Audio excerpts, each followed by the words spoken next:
नमस्कार दोस्तों, मैं double Sanjeet Kumar learn with Sanjeet में आपका स्वागत करता हूं। दोस्तों, जैसा कि थंबनेल से आपको पढ़ने से पता चल गया होगा कि हम मॉडल ऑक्सिलरी वर्ब पढ़ने वाले हैं। लेकिन इससे पहले हम एक वीडियो और मॉडल ऑक्सिलरी वर्ब का बता चुके हैं। तो अगर आप वीडियो फर्स्ट टाइम देख रहे हैं तो प्लीज जाकर पहले उसको देख लीजिए, फिर इसको देखिएगा। ठीक है, वीडियो ऐसे भी इसको आप देख सकते हैं। वीडियो जब खत्म हो जाएगा तो आप जाके फिर से देख लीजिएगा। मैं वहां पे आके आपको लिंक दे दूंगा। ठीक है, चलिए शुरू करते हैं। शैल एंड विल का प्रयोग। शैल और विल का प्रयोग कहाँ कहाँ होता है पहले हम इसमें देख लेंगे। मॉडल में शैल और विल भी आता है। ठीक है, shall is use with first person. First person में क्या आता है? आई एंड वी आता है। ठीक है, in future tense. Future tense का मतलब क्या है कि भविष्य में जो कोई काम होने वाला है, जैसे मैं डॉक्टर बनूंगा, तुम खेलोगे। ठीक है, उस तरह के सेंटेंस में शैल और विल का इस्तेमाल करते हैं। तो इसमें शैल कहाँ इस्तेमाल होगा? आई और वी के साथ फ्यूचर में।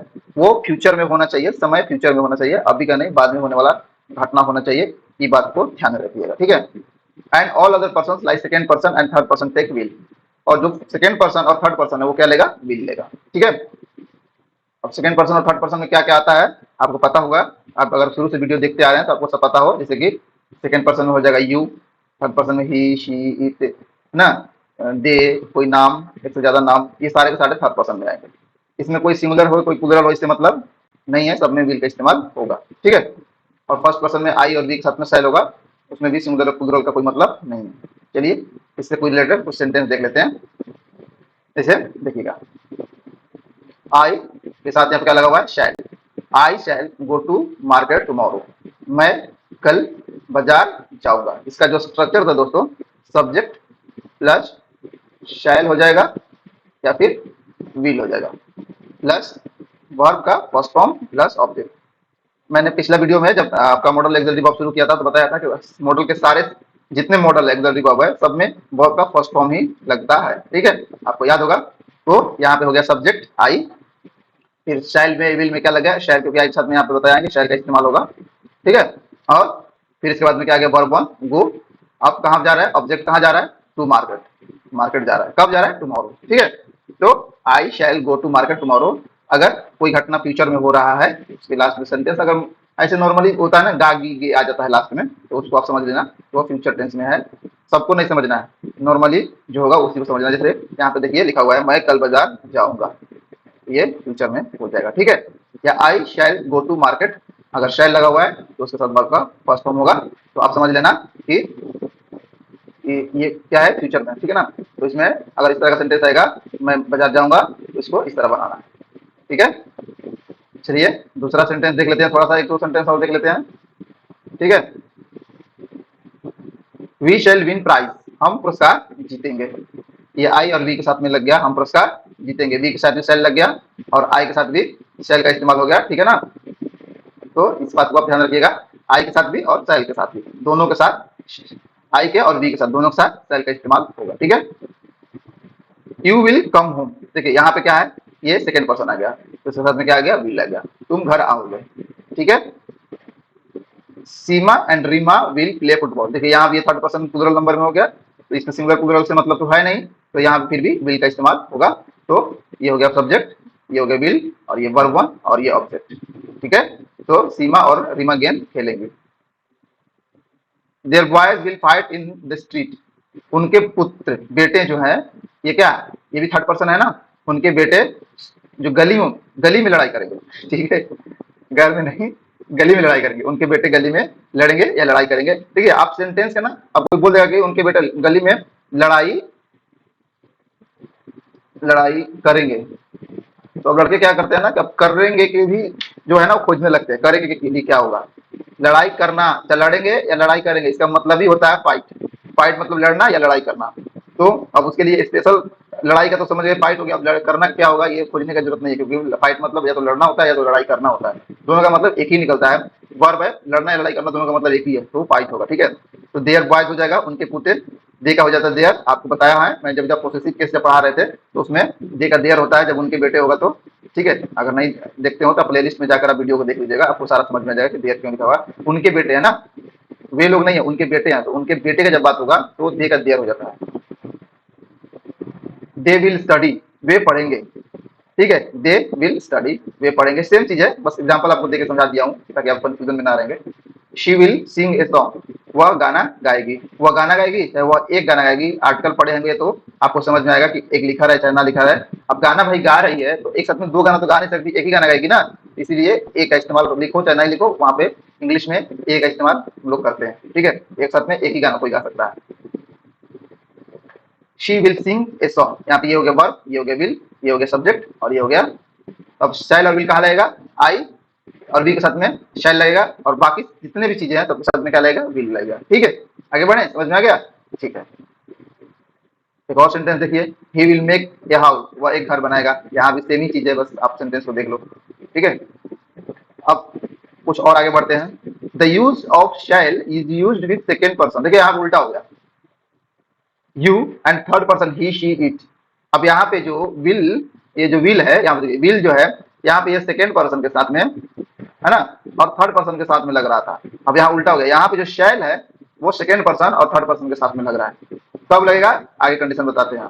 और जो विल है वो फर्स्ट पर्सन आई और वी के साथ में हो गया, जो कि यहाँ पे शैल के साथ में हो रहा था आई और वी, यहाँ पे विल के साथ में होगा, माने आई और वी के साथ में यहाँ विल लगेगा, और सेकेंड पर्सन यू और थर्ड पर्सन ही शी, यानी सिंगल नाम चाहे नाउन के साथ में, नाउन है, नाउन के साथ में क्या लगेगा आपको शैल लगेगा, मतलब जो पहले जो हो रहा था अभी जो बताया आपको उसके जस्ट उल्टा, जिसके साथ शैल लगता है उसके साथ विल लगेगा, और जिसके साथ विल लगता है उसके साथ शैल लगेगा, कब, देखिए ये सब जितने ना सेंटेंस नॉर्मल सेंटेंस हम पुस्तक पढ़ेंगे तुम घर कर दोगे, इस तरह का सेंटेंस में नॉर्मली जैसे आपको रूल पढ़ाया ऊपर वैसा ही है, लेकिन जब सेंटेंस में कमांड का बारे में बात करें, कमांड मतलब कोई आपको ऑर्डर दे, आदेश दे, कमांड मतलब आदेश दे, अगर सेंटेंस में आपको लगे कि कोई आपको आदेश दे रहा है तो इस तरह के रूल अप्लाई होंगे, या प्रॉमिस करे माने वादा, अगर उस सेंटेंस को पढ़ने से लग रहा है कि कोई आपसे वादा कर रहा है तो, या धमकी दे, थ्रेट मतलब धमकी होता है, अगर थ्रेट माने धमकी होता है, अगर कोई आपको धमकी दे तो सेंटेंस पढ़ रहे हैं तो सेंटेंस को पढ़ने से लग रहा है कि कोई किसी को धमकी दे रहा है,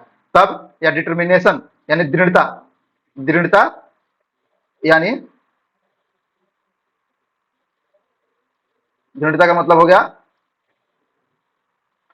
दृढ़ता हो गया, ठीक है ना, दृढ़ता, इसमें क्या होगा कि डिटर्मिनेशन मतलब दृढ़ता का मतलब हो गया कि मैं ये काम करके रहूंगा, मुझे ये काम करना चाहिए, मैं इतना दिन तक मैं ये कर दूंगा, तो उसको डिटर्मिनेशन मतलब दृढ़ संकल्प जिसको हम लोग बोलते हैं। और कंपल्सन का मतलब होता है कि आपको कोई मजबूर कर रहा है, मजबूर अगर आपको कोई कर रहा है, सेंटेंस से पढ़ने से लग रहा है कि उसमें कोई किसी को मजबूर कर रहा है, तो ये पांच चीज आप याद रखिएगा, सेंटेंस को पढ़ने से अगर आपको लग रहा है कोई आदेश दे रहा है, कोई वादा कर रहा है, धमकी दे रहा है, कोई दृढ़ संकल्प का बात कर रहा है, या कोई आपको मजबूर कर रहा है, तो उस तरह के सेंटेंस को हम उल्टा इस्तेमाल करेंगे, जहां शैल का इस्तेमाल होता है वहां विल का इस्तेमाल करेंगे, और जहां विल का इस्तेमाल होता है वहां पे शैल का इस्तेमाल करेंगे। चलिए हम वाक्य देकर समझते हैं, ठीक है। कमांड के बारे में देखिए, कमांड मतलब कोई आपको अगर आदेश देता है तो, अब आपको ये पढ़ने से अगर लगे कि इस सेंटेंस में आदेश है तो उल्टा हो जाएगा, जहां शैल का इस्तेमाल होगा वहां पे क्या हो जाएगा, विल का इस्तेमाल। जैसे देखिए, you shall come here with in 5 minutes, कह रहा है कि तुम 5 मिनट के अंदर यहाँ आओगे, क्या बोल रहा है, 5 मिनट के अंदर में आपको आना है तो आना है, चाहे तुम 5 मिनट के अंदर यहाँ आओगे या 5 मिनट के अंदर में यहाँ आना है, ये भी आप आना है। अब देखिए सेंटेंस में आपको अगर कोई आपको बोलता है, पढ़ने से उतना आपको समझ में नहीं आएगा ये कमांड कर रहा है कि नहीं, लेकिन कोई बोलता है ना आपके सामने, जब आपके सामने कोई बोलेगा तो आपको यहाँ पे और तुम्हें 5 मिनट के अंदर, तुम्हें 5 मिनट के अंदर में लगा दो कि जरूर आना, जरूर यहाँ आओगे चाहे आना। अब समझ में आ गया आपको, तो यहाँ पे अगर सेंटेंस में ऐसा लिख दिया तो आपको समझ लो कि आदेश कर रहा है कि आपको आना है तो आना, ये काम आपको करना ही है, तो यहाँ पे रूल सेम होगा। अब जैसे देखिए यू के साथ में क्या लग रहा था, विल,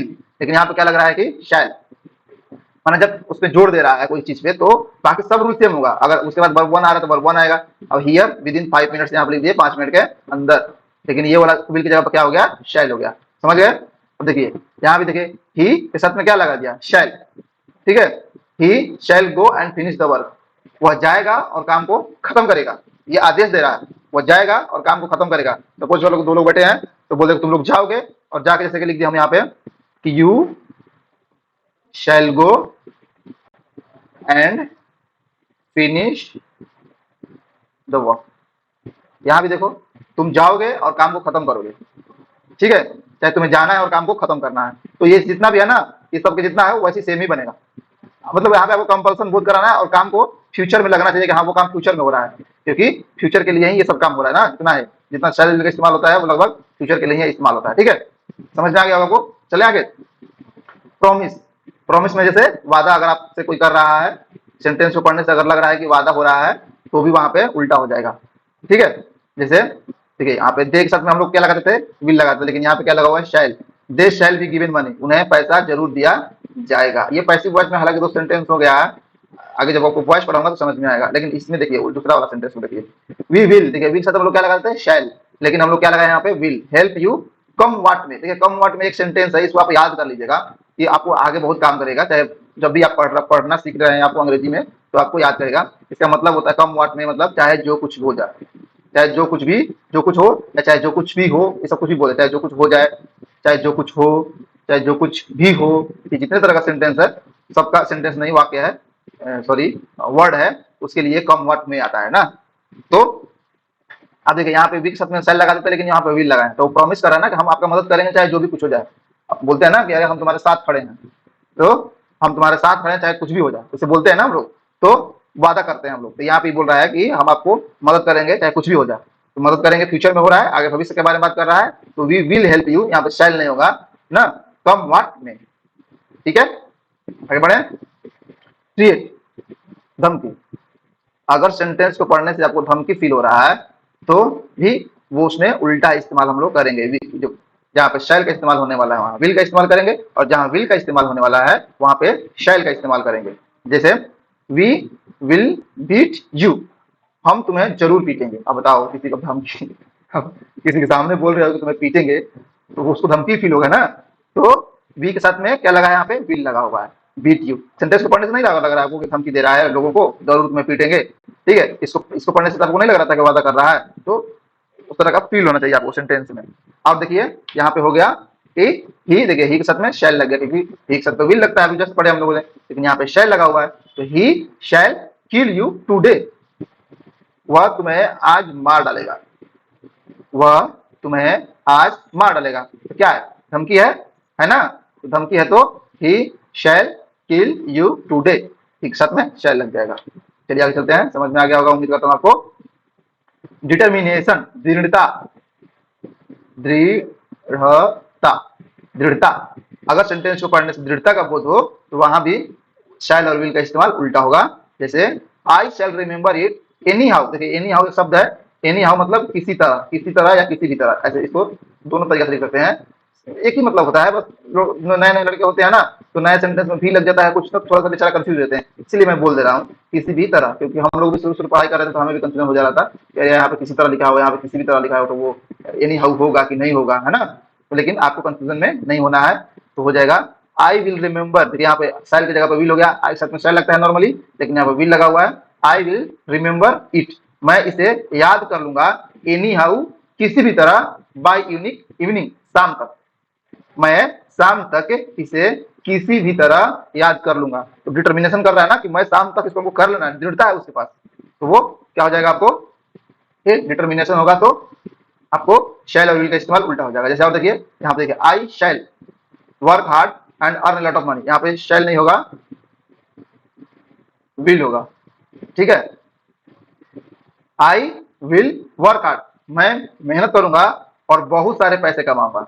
अलॉट मतलब बहुत सारा होता है, ठीक है, अर्न मतलब कमाना, और अलॉट मतलब बहुत सारा।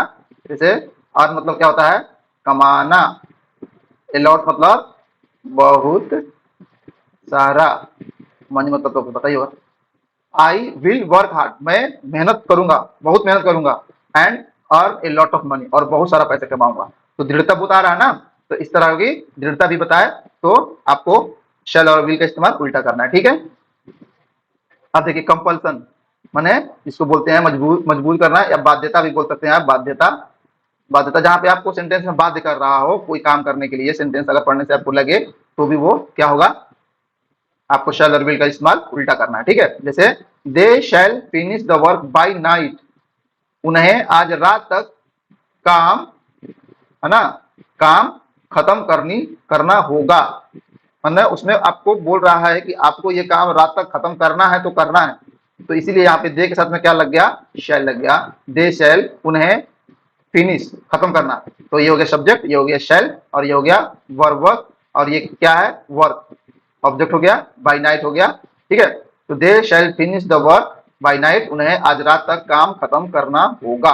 तो यहाँ पे कंपल्सन बाध्यता कर रहा है, यहाँ पे उल्टा हो गया। समझ गए आप लोग। और एक है यू शैल, देखिए यहाँ भी लग गया सेव हिम एनी हाउ, तुम्हें उसको किसी तरह बचाना होगा, वो भी कंपल्सन कर रहा है कि बचाना है तो बचाना है, तो तुम समझ लेना। एक तरह का यहाँ पे देखो धमकी भी सेव हुआ है, लेकिन कंपल्सन भी हो सकता है, दबाव नहीं बोलता है लोग कि दबाव डाल के हमको बोला कि जैसे पुलिस को दबाव दिया, कोई अपराधी अपराध कर रहा है तो वहां पे पुलिस को कोई बड़ा आदमी है उसको दबाव देकर बोल रहा है कि उसको छोड़वा दो, किसी तरह उसको बचा लो, बोलते हैं ना, तो बाध्य करते हैं पुलिस को। तो उस तरह का सेंटेंस यहाँ पे है, you shall save him any how, any how मतलब किसी तरह, आपको बता ही दिया, तो तुम्हें उसको किसी तरह बचाना है, बचाना होगा। समझ गए आप, उम्मीद करता हूँ आपको समझ में आ गया होगा। चलिए आगे चलते हैं। मे माइट एंड मस्ट का प्रयोग, देखिए मस्ट का प्रयोग दोस्तों मैं बता चुका हूँ पिछला आपका टॉपिक में, इसमें थोड़ा सा क्योंकि मे माइट और मस्ट में थोड़ा सा रिलेशन होता है, इसलिए यहाँ पे मस्ट भी मैंने लिख दिया हुआ है। ठीक है ना, आपको समझ में आएगा क्यों लिखा हूँ मैं। ठीक है, मे का इस्तेमाल कहाँ होता है, माइट का इस्तेमाल कहाँ होता है, और मस्ट का इस्तेमाल कहाँ होता है, चलिए देखते हैं।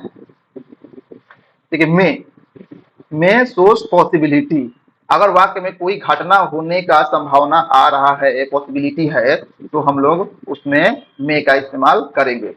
कैसे, जैसे देखिए ही मे कम टुडे, वह आज आ सकता है, पॉसिबिलिटी है, आ भी सकता है नहीं भी आ सकता है। जैसे कि जैसे मान लो कि वो बोल रहा है कि हमको, जैसे मान लो कि कोई हमारा दोस्त है बोल रहा है कि अरे यार मेरे को टाइम मिलेगा ना तो मैं आ जाऊंगा, तो उसको 50-50 चांस है।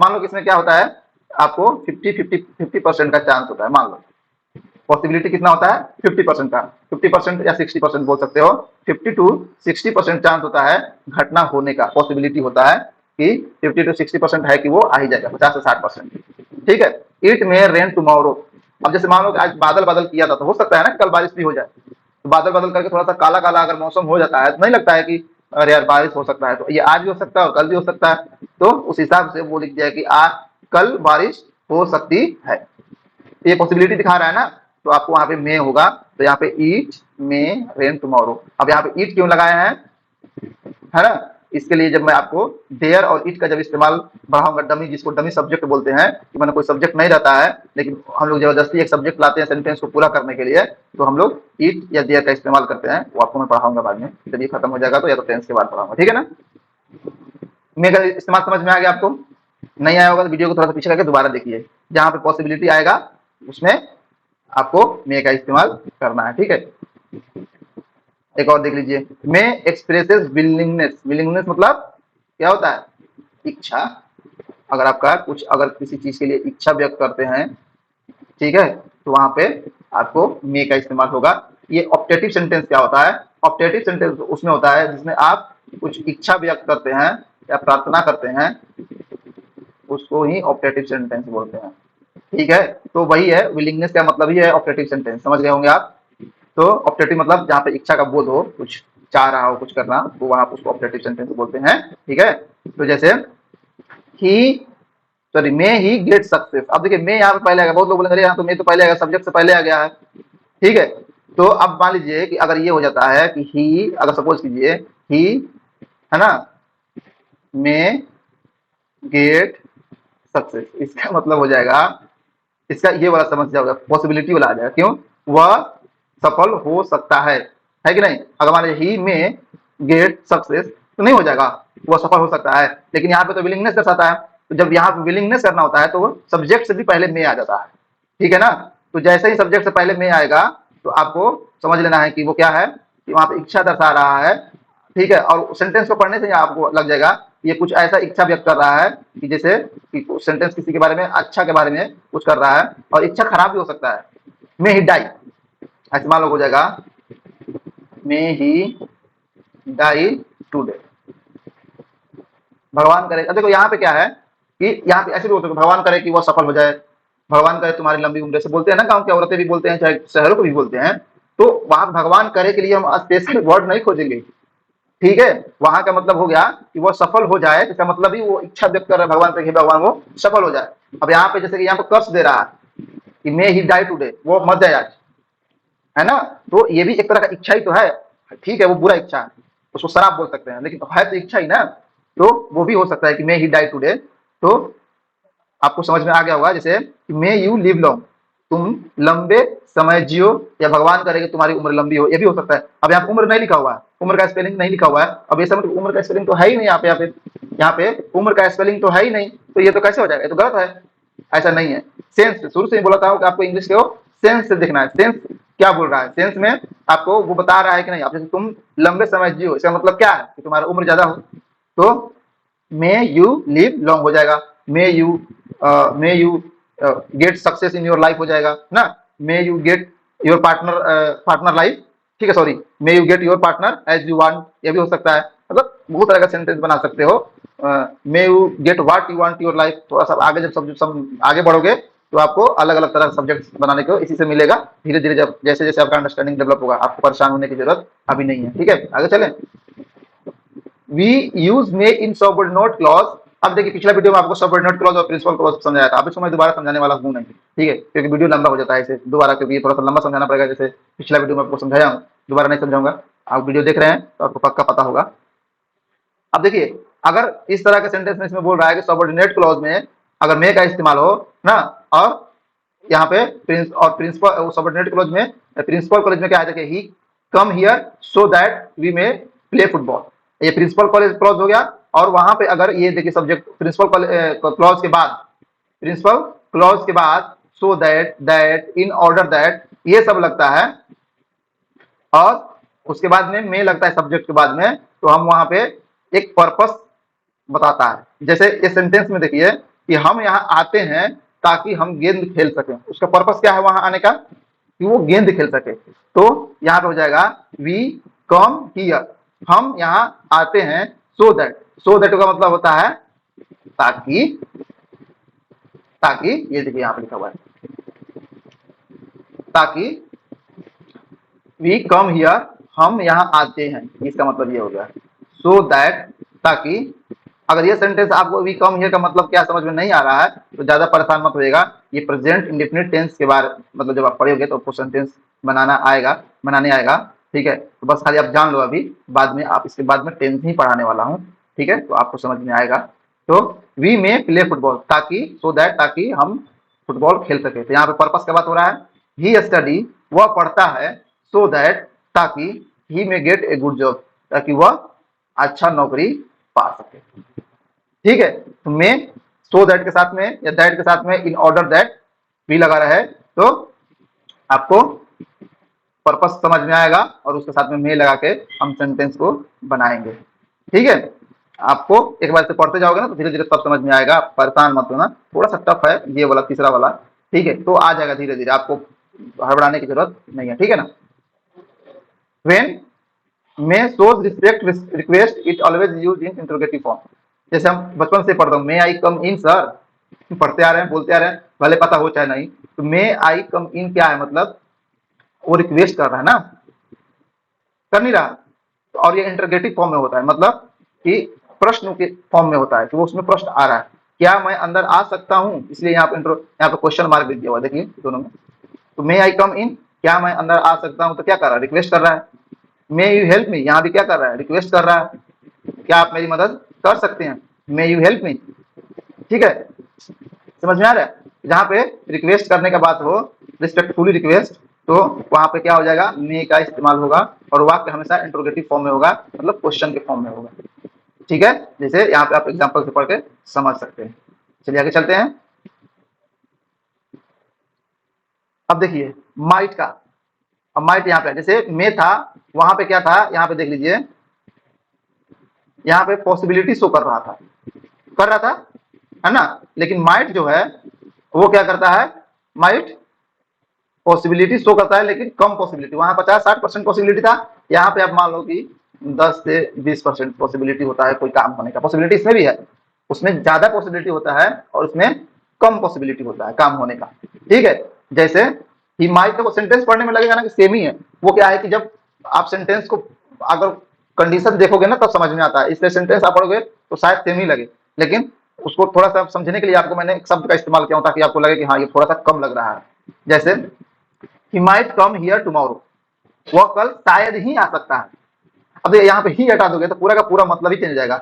वह कल शायद आ सकता है, तो थोड़ा सा ज्यादा चांस हो जाएगा, लेकिन शायद ही आ सकता है मतलब बहुत कम चांस है। जैसे मान लो कि कुछ उसको जरूरी काम गया है, वो काम उसका पूरा नहीं हुआ, तो हो सकता है कि थोड़ा सा देर में पूरा हो जाए, लेकिन मैक्सिमम चांस है कि ना हो। तो अगर नहीं होगा तो नहीं आएगा, तो वो कल शायद ही आ सकता है, मतलब बहुत कम चांस है। जब पॉसिबिलिटी आप पढ़ने से आपको लगे कि बहुत कम चांस है, तो वहां पे माइट का इस्तेमाल हो जाएगा।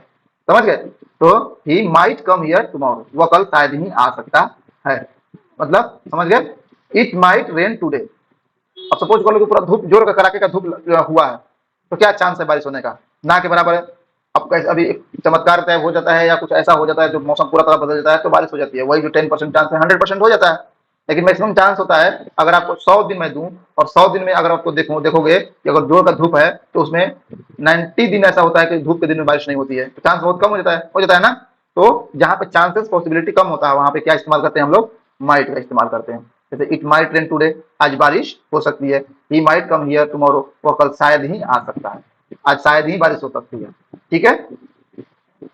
मस्ट देख लीजिए, वो कंपेयर के लिए आपको बता दिया था। मस्ट शोज ग्रेट पॉसिबिलिटी, ये ना, ये लगभग 80 से 95% के बीच होता है। परसेंटेज में आपको जानबूझ के बता रहा हूँ ताकि आपको समझ में आ जाए। 80 से 95% होता है कि वो काम हो जाएगा, ये कभी कभी 100% भी हो जाता है। He has safari car, he might be rich, उसके पास हैज का इस्तेमाल आप पढ़ चुके हैं। ही हैज सफारी कार, उसके पास सफारी गाड़ी है। सफारी गाड़ी बहुत महंगा होता है, आपको पता है 40-45 लाख के आसपास में मिलता है। अब भाई जो 40-45 लाख का गाड़ी खरीद सकता है तो रिच ही होगा, अमीर होगा। He might be rich, might be rich, उसके पास सफारी कार है, वह जरूर अमीर होना चाहिए। ठीक है, या वह जरूर अमीर होगा, ये भी आप लिख सकते हो, कोई दिक्कत नहीं होगा, तो भी सही है। चाहिए लिखना जरूरी नहीं है।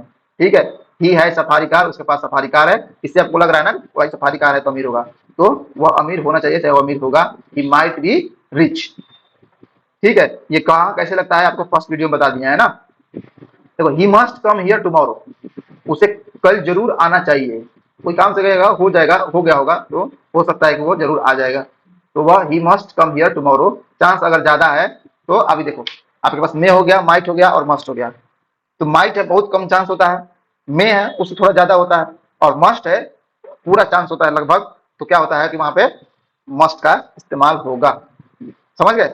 जहां पे पॉसिबिलिटी सबसे ज्यादा होगा वहां पे मस्ट, जहां पे थोड़ा कम है वहां पे मे, और जहां पे सबसे कम है वहां पे माइट। ठीक है, आगे चलें। यूज टू का इस्तेमाल, यूज टू का इस्तेमाल कहां करते हैं? तो यूज टू का इस्तेमाल करते हैं जहां पे पास्ट हैबिट या पास्ट सिचुएशन के बारे में बात करें। कोई आदत, कोई आदत अगर आपका भूतकाल में माने बीते हुए समय में कोई आपको आदत थी, तो क्या हो जाएगा वहां पे? पास्ट, यहाँ पे यूज टू का इस्तेमाल हम कर सकते हैं। ये वाला सेंटेंस आपको शायद अगर पिछला वीडियो में जब वुड का इस्तेमाल आप पढ़ रहे थे, उसमें भी आदत के बारे में, पास्ट आदत के बारे में बात किया था। जैसे ये देखो, I use to swim in this river, मैं, यहाँ पे यूज टू है, ठीक है, ये एक साथ में आएगा, और स्विम तैरने का, इन दिस रिवर इस नदी में। ठीक है, तो ये सब्जेक्ट हो गया, फिर यूज टू, और यहाँ पे स्विम हो गया। मैं इस नदी में तैरा करता था, या तैरा करता था बोलिए, अच्छा है तैरता था, ये मतलब एक ही है। आप सेंटेंस के लिखावट पे मत जाइएगा कि तैरा करता था होगा तभी बनाएंगे, तैरता था होगा तो नहीं बनाएंगे। तैरता था बोलो, अच्छा तैरा करता था, मतलब क्या है कि दोनों हाइब्रिड के बारे में बात कर रहा है ना, आदत तो दोनों में लग रहा है। ठीक है, तो वहां पे आपको यूज टू का इस्तेमाल होगा। और अगर आप पिछला वीडियो को ध्यान से पढ़े होंगे तो आप यूड को भी ऐसा ही था। अगर मैं आई यूज टू के जगह पे मैं लिख दूं आई would swim in this river, अगर यहाँ पर रिवर ये भी अगर होगा तो भी सेम ही मतलब होता है, आदत के ही बारे में बात होता है। अगर आप ध्यान से पढ़े होंगे तो I would swim in this river होगा या I use to swim in this river होगा, दोनों एक ही अर्थ देता है। ठीक है, अब ये यूज टू है सबके साथ आता है, चाहे सिंगुलर हो, प्लूरल हो, फर्स्ट पर्सन हो, सेकेंड पर्सन हो, थर्ड पर्सन हो। अगर ये पास्ट हैबिट के बारे में बात कर रहा है तो हम लोग लगाएंगे यूज टू। जैसे एक और सेंटेंस आप देख लो, दे यूज टू स्टडी, वे पढ़ा करते थे इन स्कूल, इस स्कूल में। अब भाई स्कूल में पढ़ते थे तो रोज पढ़ते होंगे ना, चाहे उनका हैबिट होगा पढ़ने को, भले कि बंक करते होंगे, काम तो उनका है वही था। अब एक देखिए, अगर ये क्या होगा कि क्वेश्चन मार्क में आ जाए क्वेश्चन में, तो यहाँ पे यूज के जगह पे यूज नहीं करेंगे, डीड कर देंगे। डीड ही यूज टू, देखिए did he use to beat me every day, क्या वह मुझे रोज मारता था। यहाँ पे क्वेश्चन में हो गया तो यहाँ पे डीड का इस्तेमाल कर दिए, ये ध्यान में रखिएगा। और यहाँ पे यूज टू कर दिए, यहाँ से जो डी लगा हुआ था वो हट गया। अगर अगर आप यहाँ पे इसको डीड नहीं लगाना चाहते तो सीधे यूज को हटा के उठा के सब्जेक्ट से पहले रख दीजिए। ठीक है, यहाँ पे यूज जो है ये सब्जेक्ट से यहाँ पे पहले हो गया और टू सब्जेक्ट के बाद में रहेगा, बाकी सेम रहेगा। ठीक है, सेम सेंटेंस है, दोनों को मैंने खाली लिखने में अंतर किया है। देखिए, did he use to beat me every day, क्या वह मुझे रोज मारता था या मारा करता था। ठीक है, क्या use he to beat me every day, क्या वह मुझे रोज मारता था। तो थोड़ा ये वाला सेंटेंस ना ज्यादा इस्तेमाल होता है, इसलिए मैंने आपको ये वाला बता दिया, क्योंकि क्या है कि ये थोड़ा सा पढ़ने में थोड़ा सा दूसरा टाइप का लगता था, सुनने में थोड़ा सा, इसीलिए सही दोनों है, सही दोनों है, लेकिन इसको लोग ज्यादा इस्तेमाल करते हैं अगर क्वेश्चन मार्क में इस्तेमाल करना होता है तो अगर क्वेश्चन में होगा तो आपको यहाँ पे क्या करना है, डिड को पहला देना है और यहाँ पे यूज की जगह पे खाली यूज लिखना है और टू लगाना है, और नहीं तो आप यूज टू कहीं पहला दो और टू सब्जेक्ट के बाद में हो जाएगा। ठीक है, समझ गए, आगे चले। एक और यहाँ पे नोट देख लीजिए, अगर देखिए यहाँ पे यूज टू, देखिए यहाँ भी लगा हुआ है, लेकिन यहाँ पे देखिएगा तो यूज टू के बाद में वर्ब वन लगा हुआ है, लगा है ना, स्टडी वर्ब वन है। ठीक है, यहाँ पे देखिए स्विम जो लिखा है वर्ब वन है, लेकिन यहाँ पे देखिए अब्यूजिंग लिखा हूँ वर्ब फोर है। तो ये अलग ही स्ट्रक्चर है, इसका जो स्ट्रक्चर होता है देखिएगा, सब्जेक्ट यहाँ पे इज एम आर ये हो सकता है, या फिर वाज वर ये भी हो सकता है। ठीक है, प्लस हो जाएगा यूज टू। ठीक है, और फिर इसके बाद में क्या हो जाएगा आपका प्लस, क्या हो जाएगा, वर्ब का चौथा फॉर्म। देखिए यहाँ पे वर्ब का चौथा फॉर्म है ना। अब ये इज एम आर का क्या है, इज एम आर अपने हिसाब से जहां ही के साथ में इज लगेगा, लगता है, मतलब जहां इज लगता है वहां पे इज लगाएंगे, जहां एम लगता है वहां एम लगाएंगे, जहां आर लगता है वो आर लगाएंगे, और जहां पर वाज और वर्क कब लगता है, जब वो पास्ट के बारे में बात करें। ये जो बता रहा हूँ ये पहले वाला यूज टू से वो अलग है। यूज टू उसमें क्या था, वो हैबिट के बारे में बात कर रहा था, लेकिन इस चीज में क्या है, किसी चीज का आदि लोग जब हो जाता है कि अरे यार उस चीज को आदि से, he is use to abusing everyone, वो सबको गाली देने का आदि हो गया है। मतलब देखो आदत इसका भी हो गया है, आदत वो भी है, आदत ये भी है, बस इसमें क्या है कि आपका थोड़ा सा फॉर्म चेंज हो गया है। यहाँ पे is am are was were, अगर देखिए इसमें इज की जगह पे मैं वाज लगा दूं, ये क्या है कि इज प्रेजेंट के बारे में, अभी के बारे में बात करता है। जैसे आपने इज एम आर का जब इस्तेमाल पढ़े होंगे तो आपको पता होगा कि इज एम आर प्रेजेंट के बारे में बात करता है और वाज वर पास्ट के बारे में बात करता है। तो जब यहाँ पे वाज लिख देगा तो आदि था लिख देंगे हम, बस चाहे हो गया था हो जाएगा। वह सबको गाली देने का आदि था या सबको गाली देने का आदि हो गया था, अगर वाज हो जाएगा तो। ठीक है, समझ गए। तो he is use to abusing everyone, वो सबको गाली देने का आदि है चाहे आदि हो गया है, मतलब सबको गाली देता देता फिरता है। तो इसमें क्या था कि ये वाला जिसमें केवल पास्ट हैबिट के लिए ही इसको इस्तेमाल कर सकते थे यूज को, लेकिन जब हम लोग और यूज के साथ में यूज टू के साथ में वर्ब वन का इस्तेमाल जब करते हैं तो, लेकिन जब इज एम आर लगा देंगे तो उसको प्रेजेंट में भी इस्तेमाल कर सकते हैं इज एम आर को लगाकर, और यूज टू लगाने के बाद में वर्ब का चौथा फॉर्म लगाना होता है। चौथा फॉर्म क्या होता है अभी आपको बताया नहीं है, अभी इसको खत्म होने के बाद थोड़ा सा छोटा सा वीडियो उसका बनाएंगे। ठीक है, और आपको सब उसमें बता देंगे, फिर इसके बाद में टेंस पढ़ेंगे। जैसे और देखिए, I am use to getting up late, बोलते ना यार मेरे को आदत हो गया है रोज जागने का, मतलब लेट से जगने का, तो वही है I am use to getting up late. यहाँ पे देखिए वर्ब का चौथा फॉर्म हो गया, मतलब वर्ब का 5 फॉर्म होता है। एक बेस फॉर्म होता है जिसको वर्ब वन बोलते हैं, verb two, verb three, verb four, verb five. हालांकि इसका ये नाम नहीं है, आपको वर्ब वन, वर्ब टू होता है जो पास्ट फॉर्म होता है, वर्ब थ्री को हम लोग परफेक्ट फॉर्म बोलते हैं, और जो वर्ब फोर है वो आईएनजी फॉर्म कहलाता है, जिसमें आईएनजी देखिए यहाँ पे क्या लिखा है, अब्यूज की जगह पे आईएनजी लग गया है, गेट की जगह पे आईएनजी लग गया ना, उसके साथ में तो जगह I am use to getting up late, मैं रोज देर से जगने का आदि हूँ चाहे आदि हो गया हूँ। अगर यहाँ पे वाज होता तो था हो जाएगा। समझ में आ गया आपको, आगे चलें। Need and dare, need and dare का इस्तेमाल कहाँ होता है, नीड मतलब कहा कि आपको किसी चीज का जरूरत हो गया, और डेयर क्या है, आपको किसी डेयर होता है ना, डेयर मतलब क्या होता है बताइए, डेयर मतलब कोई आप किसी चीज की हिम्मत करते हैं ना, तो अरे मुझे डेयर मैं करूंगा, ट्रूथ एंड डेयर भी खेलते हैं आगे, आपको तो पता ही होगा, आप लोगों को आजकल के नौजुआ को ट्रूथ एंड डेयर बहुत अच्छा लगता है खेलना, है ना। तो नीड ये दोनों ना, जैसे कि आप हेल्पिंग वर्ब पढ़े थे ना, हेल्पिंग वर्ब में क्या था, हेल्पिंग वर्ब में जब इज एम आर का प्रयोग पढ़ रहे थे आप, तो उसमें क्या था, ये जो इज एम आर जो था वो मेन वर्ब की तरह भी इस्तेमाल होता था और हेल्पिंग वर्ब के रूप में भी। तो ये भी दोनों तरह का इस्तेमाल होता है, हेल्पिंग वर्ब के रूप में भी और मॉडल के रूप में भी इस्तेमाल होता है। ठीक है, तो इसका इस्तेमाल पढ़ लेते हैं, कहाँ कहाँ होता है उससे आपको मतलब नहीं है, आप इसका इस्तेमाल पढ़िए बस। नीड एक्सप्रेस रिक्वायरमेंट, रिक्वायरमेंट मतलब जरूरत, जरूरत। नीड एक्सप्रेसेस रिक्वायरमेंट, जरूरत। ठीक है, तो अब कहाँ पे ये होगा, जहां पे अगर मेन वर्ब नहीं आएगा तो समझ लीजिए वहां पे ये क्या हो जाएगा, मॉडल ऑक्सिलरी वर्ब हो जाएगा। जैसे सी नीड मी, उनको मेरी जरूरत है। ठीक है, तो सी नीड मी, उनको मेरी जरूरत है, तो यहाँ पे ये क्या हो गया, मॉडल ऑक्सिलरी वर्ब हो गया। ठीक है, ठीक है। अब यहाँ पे देखिए they need not come here. अब यहाँ पे देखिए, यहाँ पे एक कम आ गया, ये कम क्या होता है, वर्ब होता है, आपको पता है। तो वर्ब जो होता है, तो ये भी आए हैं भाई साहब, तो ये क्या होगा यहाँ पे ये मॉडल ऑक्सिलरी वर्ब हो गए और ये हो गए मेन वर्ब। ठीक है, यहाँ पे नॉट आया है, इसी वजह से यहाँ पे टू नहीं आया है। अगर ये नॉट नहीं होता, जैसे यहाँ पे देखिए I need to talk to you, यहाँ पे देखिए यहाँ पे टू लगे, इन्फिनिटी के साथ में आया है। तो कहने का मतलब ये है, समझ लीजिए, नीड का ओरिजिनल मतलब समझ लीजिए कि अगर आपको जरूरत के बारे में बात करता है कि मुझे आपकी जरूरत है, मुझे तुम्हें ये काम करने की जरूरत है, तुम्हें यहाँ जाने की जरूरत है, तुम्हें खेलने की जरूरत है, तुम्हें पढ़ने की जरूरत है, तुम्हें मेहनत करने की जरूरत है, अगर इस तरह का सेंटेंस आएगा तो आपको नीड से बनाना है। अगर उसमें एक ही वर्ब, जैसे यहाँ पे देखिए कि यहाँ पे खाली जरूरत है, यहाँ पे एक बार हुआ। ठीक है, अब यहाँ पे देखिए दो गए, जरूरत है, क्या चीज की जरूरत है, आने की जरूरत है। यहाँ पे आना हो गया, उसके लिए कम हो गया, और यहाँ पे जरूरत तो नीड है ही। लेकिन अगर वहां पे नहीं लगा हुआ है तो बीच में टू का इस्तेमाल नहीं करेंगे, मैं समझाना ये चाह रहा हूँ। जैसे they need not come here, तुम्हें उनको आने की यहाँ पे जरूरत नहीं है। अगर लेकिन अगर नहीं वाला वाक्य नहीं है, जैसे यहाँ पे देखिए I need to talk to you, तुम्हें मुझसे आपसे बात करने की जरूरत है, मैं आपसे बात करनी चाहती हूँ, होता है ना।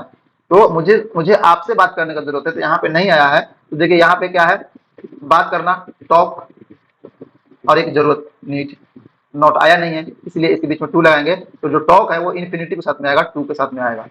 क्यों, क्योंकि ये नीड को हम लोग ये क्या है, यहाँ पे ये मेन वर्ब की तरह इस्तेमाल हुआ है। ठीक है, समझ गए। जब यहाँ नीड मेन वर्ब की तरह इस्तेमाल हो जाएगा तो यहाँ पे इन्फिनिटी की तरह इस्तेमाल करेंगे, तो यहाँ पे टू लगा देंगे। समझ गए, आगे चलें।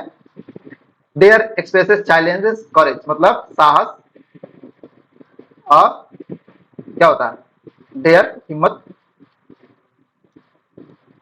देखिए हिम्मत, अगर आपने हिम्मत है किसी चीज काम करने का, साहस है, साहस, तो डेयर का इस्तेमाल होगा। नीड का जो रूल है वो भी डेयर का रूल है, बस दोनों का इस्तेमाल अलग अलग होता है। जैसे वो जरूरत वाला के अर्थ में हो जाएगा, और यहाँ पे साहस और हिम्मत में है। जैसे वहां पे अगर केवल डेयर आता है तो डेयर सही बन जाएगा, अगर दो को आता है और नॉट के साथ में आता है तो वहां पे बीच में नॉट लग जाएगा और टू नहीं लगेगा। लेकिन जो अगर जो बिना नॉट के लिए आता है और दो उसमें सब्जेक्ट आ जा रहा है, जैसे कि एक डेयर वाला खुद और एक और कोई सब्जेक्ट सॉरी वर्ब आ जा रहा है, तो वहां पे टू बीच में लग जाएगा, सिंपल समझ लीजिए। और अगर निगेटिव में हो और इंटरगेटिव में हो, तो दोनों वाक्य में देखिए, निगेटिव फॉर्म में हो तो भी, और इंटेरोगेटिव फॉर्म फॉर्म में हो तो भी, दोनों में टू का इस्तेमाल नहीं होगा, याद रखिएगा। ठीक है, he dare to beat me, वो मुझे पीटने की हिम्मत की, भाई साहब पीट दिए, अब शिकायत करने से क्या फायदा, है ना। तो ही डेयर, हिम्मत की, टू बीट मी, देखिए यहाँ पे निगेटिव भी नहीं है और इंटरगेटिव भी नहीं है, इसलिए यहाँ पे टू का इस्तेमाल हुआ है। और डेयर मतलब हिम्मत की, साहस किया, वो मुझे पीटने की साहस की, चाहे वो मुझे पीटने की हिम्मत की, दोनों बात समझ में आ गया। तो ही के साथ में क्या लग गया, dare, he dare to beat me, पीटने का। तो पहले जो मेन चीज है उसको पहले लिखेंगे, जिस तरह यहाँ नीड में पहले लिख रहे थे, उसके बाद में जो भी सेकेंडरी जो वर्ब होगा उसको लिखेंगे हम लोग। ठीक है, तो यहाँ पे लिखा हुआ मेन वर्ब और यहाँ पे लिखा है इन्फिनिटी, टू के साथ कोई भी वर्ब आता है तो उसको इन्फिनिटी बोलते हैं। ठीक है, अब देखिए यहाँ पे he dare not talk to me, देखिए यहाँ पे टू हट गया, यहाँ भी तो है ना दो गो, ये डेयर भी है और टॉक भी है, लेकिन यहाँ पे नॉट है, इसके वजह से यहाँ पे टू हट गया। तो वह हिम्मत नहीं किया क्या करने का, बात करने का मुझसे, वो मुझसे बात करने की हिम्मत नहीं की, नहीं है, चाहे नहीं किया। अब देखो, नहीं है बोल दो, या नहीं किया, हिम्मत नहीं किया बोल दो, या जरूरत नहीं किया, या जरूरत नहीं है, बोलते हैं ना, अरे तुमसे बात, मुझसे बात करने की जरूरत नहीं है, हिम्मत नहीं है, बोलते हैं ना। किसी लड़का को बोलते हैं तुम्हें उसको प्रपोज करने का हिम्मत नहीं है, बोलते कि नहीं बोलते। जैसे यू, जैसे बोलेंगे, जैसे लिख ही लो, you dare not to propose her, you dare not to propose her, तुम्हें हिम्मत नहीं है उसको प्रपोज करने का। ठीक है, तो हिम्मत नहीं है, आप समझ गए होंगे, अब तो आप समझ ही गए होंगे पक्का। या अगर ये लिख दे कि हाउ डेयर यू, लो आ गया, ये लड़कियां इस्तेमाल बहुत ज्यादा करती हैं, आदमी लोग कम करते हैं, लड़कियां तो हर थोड़ा सा कुछ भी तो बोल दे, बस how dare you, how dare you, how dare you talk to me, तुमने मुझसे बात करने की हिम्मत कैसे की। अब देखिए हाउ के साथ में आपने जब पढ़ रहे हैं इतने दिनों से तो आपको समझ में आएगा कि जो डब्ल्यूएच फैमिली आता है तो अपने साथ में ये एक्सलरी वर्ब को लेके साथ में आता है। तो यहाँ पे ये एक्सलरी वर्ब की तरह मॉडल एक्सलरी वर्ब की तरह इस्तेमाल हुए हैं भाई साहब डेयर, तो इसीलिए ये हाउ के साथ में आ गए। ये कैसे क्यों हो रहा है आप ज्यादा ध्यान मत दो, ये इतना ध्यान रखो कि डेयर के साथ में अगर कोई वर्ब आ रहा है और वो नॉर्मल शब्द है जैसे नॉर्मल वाक्य है तो वो टू के साथ आएगा, अगर इंटरगेटिव शब्द में आ रहा है तो टू नहीं आएगा, निगेटिव शब्द में आ रहा है तो टू नहीं आएगा। सिंपल, नॉट है तो नॉट लगा देंगे, और क्वेश्चन मार्क है, क्वेश्चन वाला है तो डेयर को पहले ले जाएंगे सब्जेक्ट से पहले। देखिए ये सब्जेक्ट है यू, इससे पहले डेयर आ गए, और फिर इसके बाद में क्या है, टॉक करने का, बात करने का, किससे, मेरे से। तो तुमने मुझसे बात करने की हिम्मत कैसे की, how dare you talk to me. दोस्तों इससे रिलेटेड है कि क्या है कि बहुत इंपॉर्टेंट है सब्जेक्ट मॉडल एग्जीक्यूटिव। इससे रिलेटेड अगर आपको कुछ भी दिक्कत हो रही है तो आप हमको कमेंट बॉक्स में कमेंट कीजिए, या मैं डिस्क्रिप्शन में आपको टेलीग्राम का लिंक दूंगा, आप मेरे को टेलीग्राम पे जाके चैनल पे क्वेश्चन कर सकते हैं, मैं उसका आंसर वहां भी आपको दे सकता हूं। अगर आपको कभी भी वीडियो आप देख रहे हैं, चाहे 1 साल के बाद भी देख रहे हैं, अगर आप हमसे क्वेश्चन पूछेंगे तो मैं उसका जवाब जरूर दूंगा। ठीक है, तो चलिए आगे चलते हैं, वीडियो खत्म होता है। दोस्तों अगर वीडियो आपको अच्छा लगे तो लाइक कर देना प्लीज, और डिसलाइक भी कर सकते हो अगर आपको वीडियो अच्छा नहीं लगा, और क्यों नहीं अच्छा लगा ये कमेंट बॉक्स में जरूर बताना। ठीक है, और अगर चैनल को सब्सक्राइब नहीं किया तो प्लीज सब्सक्राइब कर दो, और बेल आइकन भी क्लिक कर दो, ताकि अगर आगे इसके अभी आपको 2-3 चीजें पढ़ाना है, इससे पहले आपको प्रैक्टिस कराना है। ठीक है, फिर एक बहुत छोटा सा पोर्शन है उसमें केवल समझा कर बहुत पूरा आपको दे देंगे आपको पढ़ने के लिए, इसके बाद आपको टेंस पढ़ाएंगे। तो आप चैनल को सब्सक्राइब कर दो और बेल आइकन भी क्लिक कर दो, और जो आपके ऐसे दोस्त हैं जो पढ़ना चाह रहे हैं तो उनको आप शेयर कर दो। ठीक है, नमस्कार।